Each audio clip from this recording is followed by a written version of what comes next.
Mesdames et messieurs, dans toute démocratie digne de ce nom, la liberté d'expression est un droit fondamental.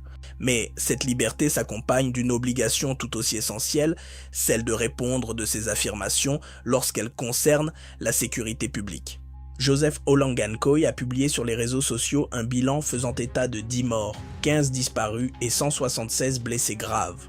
Des chiffres particulièrement graves qui ont rapidement circulé dans l'opinion publique nationale et internationale. Aujourd'hui, une question simple se pose. Sur quelles preuves reposaient ces affirmations? Si ces chiffres sont exacts, ils doivent être étayés par des éléments vérifiables, des témoignages documentés et des rapports crédibles. Si, en revanche, ils ont été avancés sans fondement, il s'agit d'une désinformation susceptible de troubler l'ordre public. C'est pourquoi la comparution devant les instances judiciaires ne doit pas être perçue comme une attaque, mais comme une exigence de redevabilité.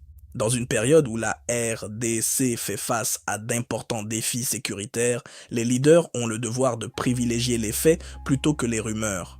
Ils doivent choisir les preuves plutôt que les émotions et la vérité plutôt que la propagande. La justice devra établir les faits. Personne ne devrait pouvoir diffuser des accusations aussi graves sans en répondre devant les institutions.